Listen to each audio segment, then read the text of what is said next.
Un saludo muy especial y una bienvenida muy cariñosa para todas las personas que son fieles seguidores de Sanamente. El día de hoy con una temática muy importante en salud mental.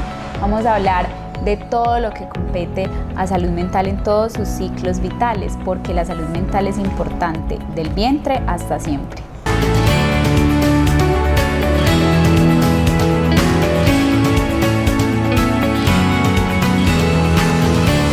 Para nuestro tema del día tan especial que traemos preparado para ustedes, nos acompaña de nuevo una invitada muy especial que ha estado en varias oportunidades en nuestro programa y se trata de la psicóloga Laura Botero. Laura, ¿cómo estás? Un saludo muy especial y un agradecimiento de antemano por siempre aceptar las invitaciones para nuestro programa. No, muchísimas gracias a ti, Lisa, por invitarme nuevamente aquí a compartir con todos ustedes sobre temas tan importantes y tan relevantes que son o ameritan mucho trabajar. Entonces, muchísimas gracias por invitarme aquí para que conversemos un poquito sobre todas esas cositas.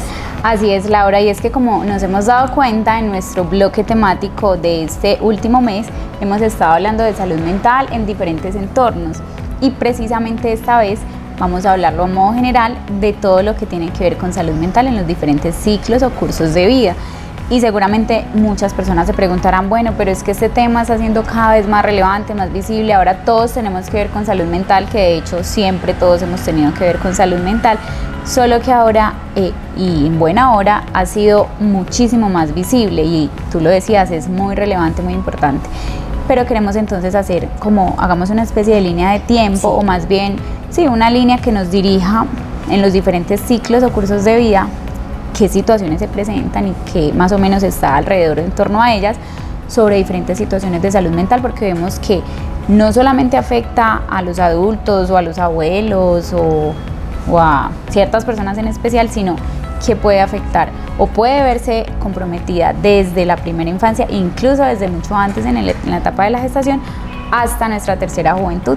Entonces yo creo que podemos empezar, por ejemplo, cuando hablamos de esa etapa de la gestación o cuando se planea un bebé, que además hay que tener en cuenta que socioculturalmente se ha romantizado un poco la maternidad, pero alrededor de todo este nuevo mitos, de tantas cositas que surgen muchas cosas. Exacto.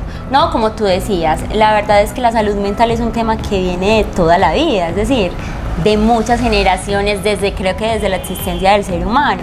Simplemente una palabra clave que tú dices es que en estos momentos se ha comenzado a visibilizar más, se ha comenzado a dar muestra y todo parte, no sé si lo mencionaste, desde eso de la pandemia, donde se comenzó a concentrar tantos casos de diferentes cosas, que fue donde en realidad comenzamos a reconocer la importancia de la salud mental. Entonces, partiendo de eso, tienes toda la razón al momento de decir que debemos comenzar en esta línea de tiempo con el tema de la gestación, porque hay que ver qué problemáticas se generan en torno a esa gestación, las problemáticas que vivencian las mujeres, la madre que lleva pues ese fruto, ese ser humano en su vientre y cómo conlleva esa carga, cómo conlleva tener ese bebé en su vientre y las problemáticas pues que la rodean en torno a eso, ¿cierto? Como digamos la falta de acompañamiento, exactamente, red de apoyo. Y es muy importante acá tener en cuenta eso porque hay situaciones de salud mental que se relacionan con la gestación que muchas veces son ignoradas por lo que mencionaba de la romantización sociocultural de la maternidad misma. Entonces es hablar un poco del agotamiento que presenta una gestante cuando está todo en su proceso de citas médicas, en su proceso de cambios físicos, en su proceso de aceptación del mismo embarazo, en su proceso de inclusión a ese vínculo social que la apoya o no la acompaña. Todo lo que tiene que ver con las enfermedades que pueden asociarse al embarazo como tal, al parto y al posparto, donde podríamos ya tener en cuenta signos de alarma, por ejemplo, para una depresión posparto, dificultades para relacionarse con otras personas, dificultades para dormir. Entonces, es como lo importante visualizarlo acá. Y ojo, traigo a colación algo que mencionaste ahorita, y no es que, o sea, aquí cabe aclarar, no es que la salud mental solamente empezó a alterarse en la pandemia, pero sí se agudizaron muchas situaciones relacionadas con la pandemia y esta semana lo conversábamos en una de las actividades que realizábamos en la red protectora, y es que no contábamos con que en un año de pandemia, en año y medio de pandemia, íbamos a estar 24/7 con la persona que ejerce violencia, 24/7 con la persona que consume alcohol y llega a la casa y duerme a mi lado y me maltrata, 24/7 con la persona que tiene ideas o pensamientos suicidas y está encerrado todo el tiempo. Entonces, ¿esto qué hizo? Digamos que fue un precipitante de todo lo que el ser humano traía dentro de su historia para que esto se estallara, ¿cierto? Para que entonces todos ya tenemos que ver con salud mental. Bueno, Lau, y hablando un poco entonces de todo lo que tiene que ver con ese proceso de la gestación, el posparto como tal, tenemos que tener en cuenta que se viene acá un tema y es todo el proceso de crianza. Cuando empieza entonces el niño a dar sus primeros pasos, empieza a querer explorar el mundo, y aquí podríamos hablar de los 0 a los 5 años, donde aparecen muchas cosas que en torno a esa maternidad la gente dice como, bueno, los temidos o los terribles 2 años o los terribles 3 años, y que muchas veces se pierde como esa idea de guiar a esos hijos bajo esa línea. Pero yo pienso también que es por tantos mitos y tantas cosas que se generan partiendo de esa maternidad, como lo habían mencionado, es decir, la madre tiene que hacer esto, el padre tiene que hacer esto, porque si no, no son buenos padres, porque si no son malos padres, crea conflictos internos en ese padre o en ese acudiente, que al momento de ya brindarle pues una crianza más adecuada a ese niño, lo que hacen es que se tornan permisivos.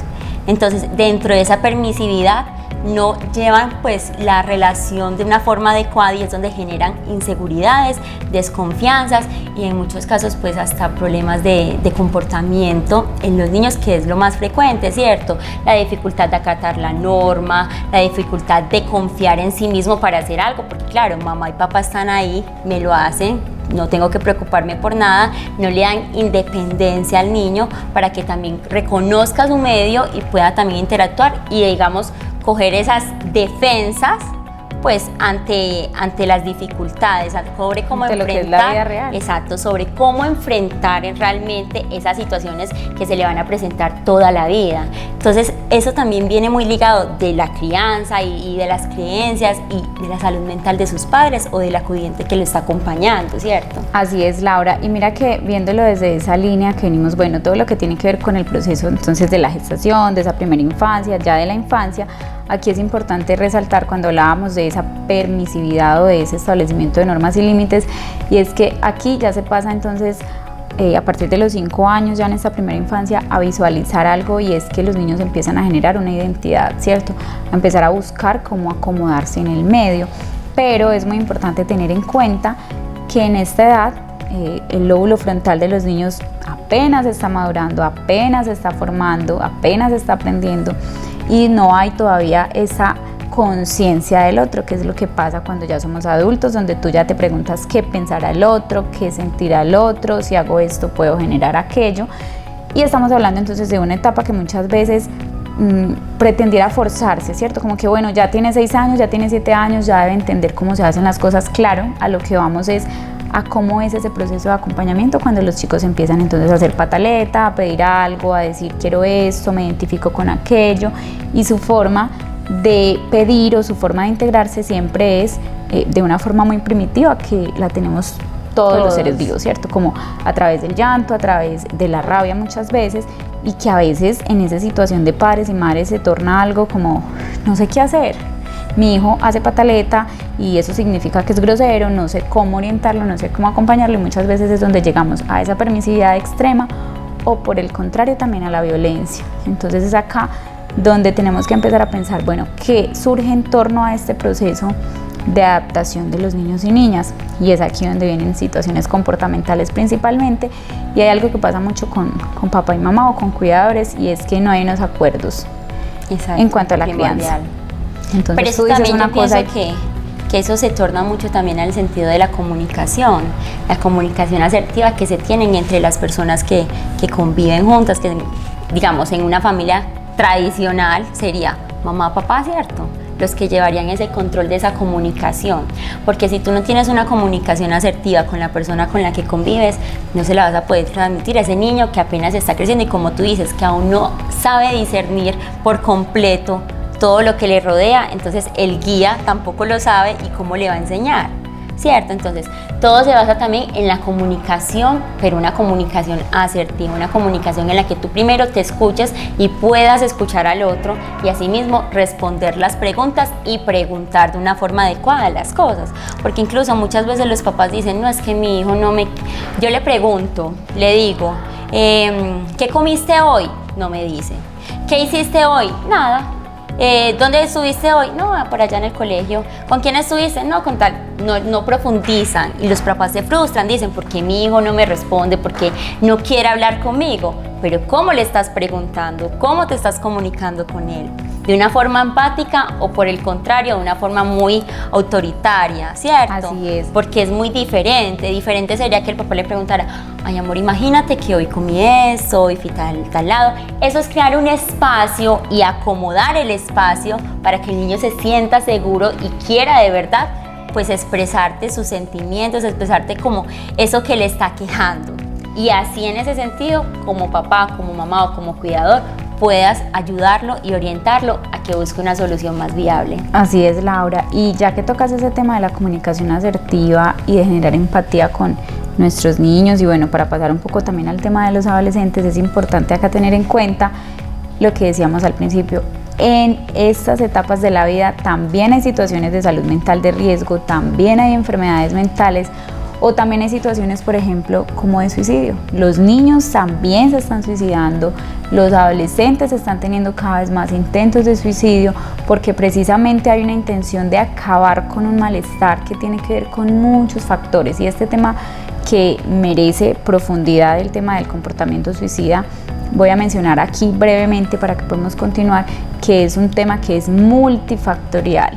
No es solamente ocasionado por una sola cosa, tiene que ver con todos los entornos, tiene que ver con todos los factores, no es un fenómeno, no es una enfermedad, ¿sí? Y que puede pasar en cualquier momento, tanto en niños, niñas, adolescentes, adultos mayores, en todos los cursos de vida. Entonces, por eso es importante visibilizar estas situaciones también, no solo en la infancia, sino también en la adolescencia. Y pasando un poco con este tema de la adolescencia, que es quizás para muchos padres, bueno, tenaz, ¿cierto? Como bueno, ya mi hijo tiene 15, 16 años y ahora sí quiere hacer lo que se le da la gana y yo no sé qué hacer con él. ¿Te ha tocado atender ese tipo de casos? La verdad sí, y son muy complejos, muy complejos. Siento que es como de los temas más difíciles, más complejos de trabajar por todo lo que lo rodea, ¿cierto? Por todo lo que implica, porque ya viene un proceso y aquí es cuando ya el joven comienza a ser un poco más consciente de su realidad, de las cosas. Con pares. Exacto, comienza a identificarse con otro, comienza a identificar no solamente físicamente, sino también en ideas, en pensamientos, y encontrarse y hallarse, pues le crea un dilema que de verdad pues le crea una confusión muy grande, y más aún para el padre de familia, para la madre de familia, para el acudiente, para el amigo, quien lo acompaña. Es muy difícil tratar como de ayudarlo, porque pues ya no sabe, no tiene las herramientas suficientes, porque no ha trabajado tampoco en sí mismo como para poder ayudar al otro. Por eso lo fundamental es primero mirarnos a nosotros, trabajar en nosotros para poder acompañar, ¿cierto? Entonces sí. Y es muy cierto que no es que los hijos vengan con una lista de chequeo bajo el brazo, no es que haya un manual de cómo ser el papá perfecto, cómo ser la mamá perfecta, pero sí yo pienso que hay dos, digamos, los ingredientes que son muy importantes, y uno de ellos ya lo mencionamos, y es la comunicación, aunque es un tema que ha sido muy estigmatizado, porque cuando tú mencionas la comunicación en una situación donde con los hijos ya no se puede hablar, entonces me dicen, no, mientras yo le hablo le doy 5 correazos y me tienen que hacer caso, sí. Y ni así, ¿cierto? O no, yo ya miro a ver si en la comisaría se lo llevan o que hagan lo que quieran o que venga la policía, ¿cierto? Entonces cuando tú hablas de comunicación dicen, pero es que bueno, ya no se puede, ya no hay forma de comunicarse allí, pero mencionamos es que desde el principio mantener unos canales de comunicación, de conocer algo tan básico como lo mencionábamos en un anterior programa, de conocer a tu hijo, a qué le tiene miedo tu hijo, tu hija, qué le gusta, con qué se identifica, cuáles son sus mayores temores, cuál es su día más feliz, cuál es su día más triste, cuál es su persona favorita. Cosas como esas ayudan a fortalecer esos vínculos y también a que nosotros como mamás, como papás o como cuidadores podamos identificarnos un poco con ese mundo adolescente, pero que también podamos contar con el segundo ingrediente, que es el establecimiento claro de límites y normas, porque acá no estamos diciendo que es simplemente permitir que haga la persona lo que quiera, sino poder tener un canal de comunicación donde hayan unas normas y límites establecidos, esto se hace, esto no se hace, este es el porqué, pero se mantiene, porque entonces dentro de las situaciones que más se presentan con los adolescentes en esa búsqueda de identificación es que no hay unos límites y unas normas, y peor aún, dentro del hogar entonces mamá dice esto es rojo, papá dice no, esto es verde, y el abuelo dice no, esto es azul. Entonces exacto. Dime tú, si tú estás en un lugar y alguien te dice, mira, Laura, así se trabaja, pero llega otra persona y te dice, no, así no se trabaja, y llega un tercero y te dice, no, es que ven que yo juro que tú no trabajes ni así ni así. Lo mismo pasa en el mundo de los adolescentes, ¿cierto? Completo. Y más aún cuando los mismos papás no están aún seguros siquiera de cómo es su propio sentir. Sí. Es cierto, y también es muy importante entender de que no debemos minorizar el sentir del otro. Es decir, por muy pequeño o por muy insignificante que a mí me parezca la situación de ella, no quiere decir que eso no le afecte a ella en gran medida. Todos vivimos los sentimientos y las emociones de una forma diferente, todos los evidenciamos los evidenciamos de una forma diferente. Esta situación no me hace sentir a mí igual que te hace sentir a ti. Entonces no es minorizar, es tratar de comprender, empatizar, que es muy fundamental y pienso que es uno de los valores más importantes que debemos tener en cuenta como seres humanos, como personas sociales, como seres sociales, ¿cierto? De que debo empatizar con el otro, debo comprender. No es entender porque pues no siento lo que ella siente, pero sí comprender de que ella lo vive de una forma diferente. Y pasa con los adolescentes, los padres acudientes o quien conviva con ellos siempre se enfrascan tanto en mi pensamiento. Yo creo que es así, yo me imagino que es así y es así, porque a mí me ha funcionado así. Pero no es eso. Incluso hace poquito yo leí una frase que decía, si la situación no se puede transformar, transfórmate tú.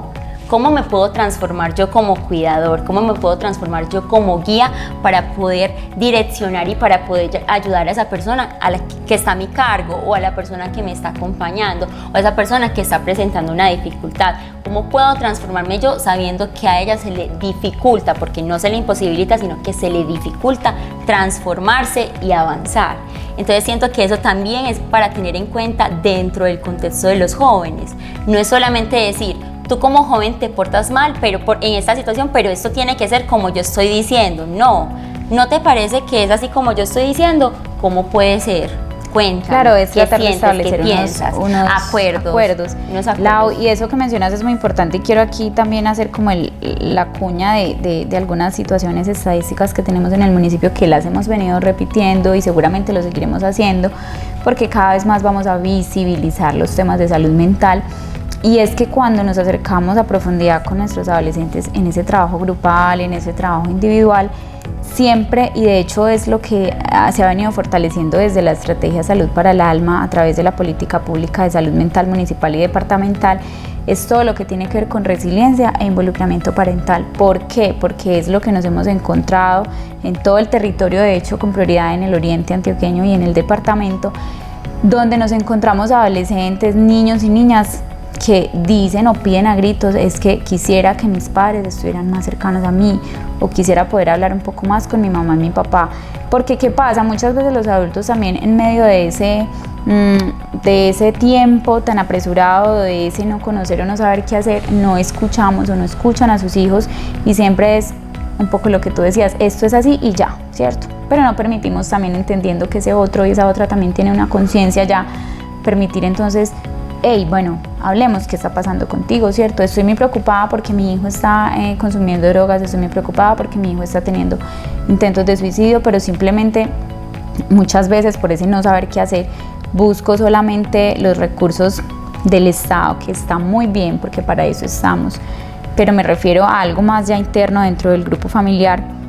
Qué tanto conozco a mi hijo, qué tanto trabajo con él, qué tanto hablo con él y no solamente me limito como a curar la enfermedad, sino también a prevenirla, y es por eso que el tema de involucramiento y el tema de resiliencia se ha estado trabajando principalmente en esta población, porque resiliencia como el arte de adaptarse o de transformar esas situaciones que son difíciles pero que forman parte de la vida, y el tema de involucramiento parental como el arte de comprometerse con ese hijo, con esa hija, más allá de decir tengo mi hijo, tengo mi hija, le doy estudio, y lo hablábamos con Nazaret en el en los programas anteriores, le doy estudio, le doy comida, le doy cosas materiales, es también cómo estoy ejerciendo ese arte de comprometerme con esa persona que forma parte de mi vida por siempre, ¿cierto?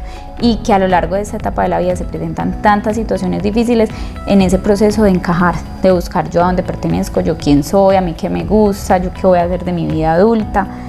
Y pasamos entonces a cuando ya se tiene esta vida adulta, que se empiezan a presentar otro tipo de situaciones que se relacionan ya con la mera independencia económica. Exacto. Es un tema que agobia al que sea.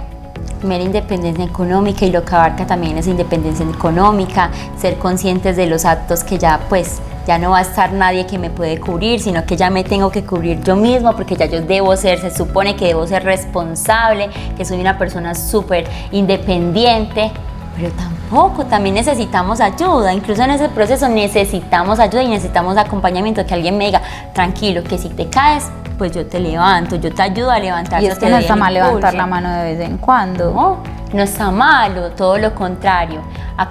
Sentir que alguien está al lado mío es bienestar.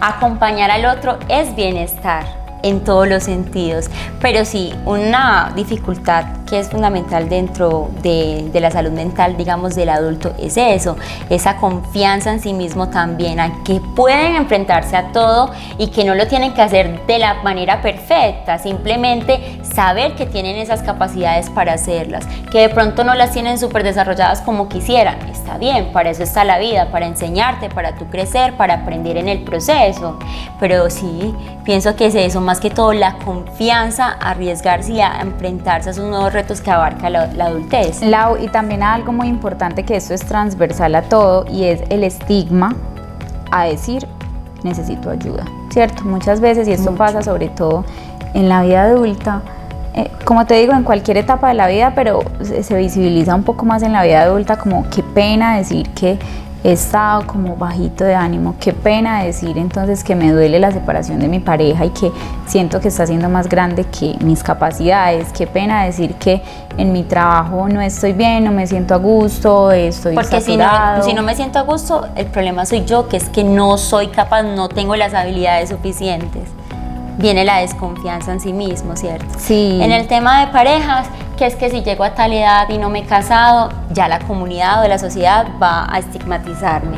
Que si no he tenido hijos, ya la comunidad comienza a estigmatizarme. Si no tengo casa, carro y beca. Eso, si no tengo todas esas cosas que se supone se debe tener a esa edad, ya soy una persona que fracasó en la vida. Y otra cosa, los imaginarios sociales o los espejos sociales que hoy por hoy se nos están presentando han hecho, a mí personalmente me parece que han hecho mucho daño de cierta manera. ¿En qué sentido? Y bueno, hemos hecho aquí un poquito una crítica a algunos temas de los influenciadores, pero ni siquiera tanto al hecho de que tú, pues bajo tu libre expresión, puedas tomar un celular, una cámara y grabar, sino al contenido que se da a la sociedad, y es lo que hablábamos ahorita. Entonces todo se visualiza desde lo material y se ha vuelto un espejo, ¿cierto? Si yo no tengo tantas propiedades, tanto dinero, no me he casado, no tengo la mujer o el hombre más perfecto, más bonita, yo no me he operado, no me he hecho tal cosa, y ojo, no por convicción o por deseo, sino porque simplemente estoy tomando un espejo que no está siendo sano para mí, entonces acumulo otro montón de cosas que hacen entonces que me siento frustrado, me siento fracasado, siento que no estoy acoplándome a lo que la sociedad me dice, pero no estoy realmente siendo fiel a lo que yo creo, a lo que yo siento, a mi sistema de creencias y valores. Y esto sí que es cierto, lo vemos entonces cuando llegamos al tema del adulto mayor. Además, la crisis de la edad, cuando se empieza a perder ciertas capacidades físicas que por naturaleza van ocurriendo a lo largo de la vida, ¿cierto? Entonces antes yo era capaz de trasnochar un poco más, antes era capaz de tomarme unos traguitos y no me da resaca, pero ya siento que incluso soy miope, entonces ya tengo gastritis, ya me canso subiendo 4 pisos, ya no siento que soy la misma persona, y esta adaptación a ese cambio también hay que elaborarle su duelo, ¿cierto? Claro, asimilar que ya no soy la adolescente de hace 20 años, que ya no conquisto igual a las nenas, pero a los chicos. A mí no me metan por allá. O sea, usted todavía no la incluyo. No. Pero todas estas cosas empiezan, y creemos que no, pero en la soledad cada uno de su casa empieza a cuestionarse: ya no soy el mismo, ya no soy la misma, siento que he estado bajito de ánimo, ya no estoy durmiendo bien, no como bien, siento que no rindo igual en el trabajo. Y eso es parte de la vida, ¿cierto? Pero a lo que vamos es también a reconocernos y qué tanto soy capaz de decir, necesito ayuda, no me siento bien, necesito explorar otras cosas que quizás puedan darme otra visión sobre lo que puedo hacer con mi vida actual, porque tampoco estamos hablando de que uno va a cambiar el curso de cosas que son naturales, sino cómo aprender a vivir con eso. Entonces proyectarse también, proyectarse. Y proyectarse no es a 1 año, a 2 años, es proyectarme cómo me quiero yo ver y reconocer. Porque el fin de todo eso también es reconocernos ante cada etapa, ante cada proceso, reconocer en qué quiero enfrascarme yo ahora en una obra, dónde quiero ir, dónde quiero llegar en 1 año, en 1 mes, es reconocerme en todos esos procesos, ¿cierto? Y reconocer, y en el proceso de reconocer hace parte de todo eso, identificarme, entender y aceptar de que todo es pasajero, todo cambia, todo avanza. Pero un punto que también decías mucho era ese imaginario que se tiene ante las novelas, ante las películas, ante las redes, donde romantizan todo, ¿cierto? Donde todo debe ser perfecto, donde todo debe ser a esta edad te casas, a esta edad tienes hijos, a esta edad tienes tu carro, a esta edad te mudas. No te salen arrugas, no envejeces, no pierdes la memoria, no tienes las cremas que nos promocionan, todo eso, claro, debo estar así, no es malo, no está malo que nosotros queramos eso, porque son propósitos y son metas que de pronto queremos alcanzar. Pero si en el proceso de querer alcanzarla se te pone una piedrita y te tropieza un poquito, no te preocupes, vas a encontrar otro camino que también te va a llevar a alcanzar eso que quieres de una forma u otra. Bueno, Lau, y finalmente en esta línea que hemos hecho, hablando un poquito y a grosso modo de las diferentes situaciones que se presentan en los diferentes cursos de vida, no debemos olvidar nuestros adultos mayores, que bueno, nosotros los conocemos como la tercera juventud, pero nos referimos a nuestros adultos mayores en esta época de la vida, o en esta etapa más bien de la vida, donde muchas veces son descuidados o relegados, porque es bien sabido que nuestro cerebro sufre, así como lo hablábamos desde la infancia, que no hay la suficiente maduración de los lóbulos y de los hemisferios, asimismo cuando se llega a cierta etapa de la vida adulta se pierden ciertas capacidades y habilidades que son propias del desarrollo cerebral o del envejecimiento cerebral más bien. Y es ahí donde también debemos pensar un poco en ese proceso, tanto para la persona que ya es adulta, que siente que sus capacidades no son iguales, como para los familiares que están ahí. Bueno, es que se le olvida todo, bueno, es que se volvió más caprichosa, bueno, es que ya no le gusta comer lo de antes, es que ya todo es renegando, o ya es que siento que es muy impaciente. Ya hay que dedicarle más tiempo a esto. Es tener en cuenta todo eso que es propio también de esa etapa de vida, y también es no caer en los extremos de bueno, entonces no le digo nada, entonces no vuelvo a salir, entonces no le pregunto. Entonces dejémoslo así para que ya se quede con su pensamiento, se quede con lo que quiere y ya. No. Es continuar vinculando a estas personas al entorno de la vida de uno y saber que si tienen alguna situación de salud mental o de deterioro neurológico un poco más grave, también incluirlo, estar pendiente de sus citas, estar pendiente de que si se tome los medicamentos, estar pendiente de que si coma. Es un poquito de ser empáticos, de Exacto. Bueno, yo estoy en una situación un poco diferente que esta persona, ¿cómo puedo hacer yo para transformarme y adaptarme yo a esa persona en esa situación? Y no que simplemente todos vamos relegar, para allá. es pensar en eso, así es, Lau. Todos vamos. Por eso quisimos hacer como esta línea de visibilización, en qué etapa me encuentro, cómo me relaciono y cómo se relacionan conmigo. Pero bueno, no nos vamos a despedir sin pasar a ver nuestra cápsula mental del día de hoy.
Bueno, Laura, yo creo que una de las formas de cerrar este programa es algo que acabas de decir, todos vamos a pasar por allá, ¿cierto? O sea, en algún momento, por el tiempo de vida que nos presten, porque también eso es otra cosa, ¿cierto? Pero digamos que biológicamente, según lo esperado en la vida promedio de un ser humano, en América Latina es llegar por lo menos a esa tercera juventud, entonces es como... Hey, el mensaje de hoy es, hey, pongámonos un poquito en los zapatos de las personas con las que nos relacionamos. Todos los seres humanos por naturaleza somos relacionales, nosotros naturalmente no somos ermitaños, no somos solitarios totalmente, necesitamos de otros para todo lo que hacemos. Entonces la invitación hoy es, seamos empáticos, escuchemos, entendamos y afrontemos, pero también busquemos ayuda cuando lo necesitemos. Exacto. Entender que todo es un proceso, la vida es un proceso, la vida no es estática. No es lineal. Exacto. Como dicen por ahí, nacemos, nos reproducimos. No. Tampoco tan así, pero digamos que nacemos, tenemos que cumplir ciertas cosas, tenemos que cumplir, digamos, ciertos propósitos que desde que nacemos se fundamentan. Y a medida que vamos creciendo y que vamos avanzando, vamos aprendiendo nuevas cosas y que esas nuevas cosas nos van a permitir vivir, porque todo esto es fundamental para vivir. Vivir no es estar aquí pues respirando y ya, vivir es a enfrentarme a los retos, vivir es avanzar, vivir es tirarme, digamos, a esa piscina, nadar y poder salir a flote de una manera adecuada. Es tratar un poco de vivir con alma, yo creo que ese es el mensaje, porque ya hablando de alma, y aquí derivaríamos otras cosas, vivir con alma es ponerle ese toquecito que necesitamos a la vida. Y si no lo siento y tengo que pedir ayuda, pues también eso está bien, pues de eso se trata, ¿cierto? Bueno, Lau, yo creo que aquí dejamos como siempre yo lo digo, una semillita ahí en el pensamiento de todos, cómo estoy yo, cómo está mi entorno, cómo está mi familia y qué puedo hacer para, si está bien, fortalecerlo y si no, tratar entonces de darle un manejo, de encontrarle una forma de transformarlo. Tú lo has dicho, Laura, te agradezco un montón por haber estado el día de hoy en nuestro programa, como siempre súper invitada y gracias por compartir con todos nosotros todos esos conocimientos tan valiosos para las personas que nos ven y nos escuchan. No, muchas gracias a ti nuevamente por esta invitación. Espero que todo esto que hablamos aquí de verdad deje, como dices tú, esa semillita en cada uno de los televidentes y que bueno, que paso a paso podamos seguir aprendiendo en conjunto, podamos seguir aprendiendo y creciendo juntos. Así es, Lau. Bueno, y finalmente me despido no sin agradecer a nuestro alcalde Juan Sebastián Pérez Flores por permitirnos estos espacios a través de nuestra política pública de salud mental, a nuestro equipo de comunicaciones y por supuesto a nuestro equipo de nuestro canal comunitario Corpagua TV, gracias a los cuales llega a ustedes este programa. Los espero en una próxima emisión de nuestro programa Sanamente.